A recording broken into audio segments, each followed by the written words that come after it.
बिस्मिल्लाहिर्रहमानिर्रहीम। अस्सलामु अलैकुम वरहमतुल्लाहि वबरकातुहू। आबिद राजा चैनल की तरफ से आज मैं अपने दोस्तों को बताऊंगा कि रसूलुल्लाह सल्लल्लाहु अलैहि व आलिहि वसल्लम रमज़ान के अलावा किस महीने में रोज़े रखते थे।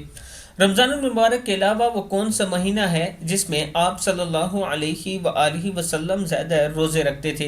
उम्मुल मोमिनीन हज़रत आयशा सिद्दीक़ा रज़ी अल्लाह तआला अन्हा फरमाती हैं कि रसूलुल्लाह सल्लल्लाहु अलैहि व आलिहि वसल्लम किसी माह में शाबान से ज़्यादा रोज़े नहीं रखते थे। आप सल्लल्लाहु अलैहि व आलिहि वसल्लम शाबान में अमूमन या पूरा महीना रोज़े रखते थे।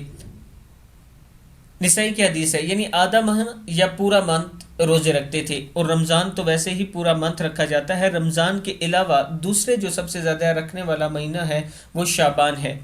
इसके साथ मैं अपने दोस्तों से एक छोटी सी रिक्वेस्ट करूँगा कि जो औरतें आपके घरों में जो औरतें कुरान पाक पढ़ना चाहती हैं, ये एक छोटा सा ऐड है, आप देख सकते हैं। खुसूसन औरतों के लिए ये है, ये नीचे नंबर है, इस पर आप रब्ता कर सकते हैं। और सिलेबस और क्या क्या चीज़ें आपको पढ़ाई जाएंगी, औरतों की बात हो रही है, उन्हें क्या याद करवाया जाएगा, नाजरा वगैरह, ये लेडीज़ टीचर उन्हें पढ़ाएंगी। आप दोस्त इनसे रब्ता कर सकते हैं। अस्सलामु अलैकुम वरहमतुल्लाहि वबरकातुहू।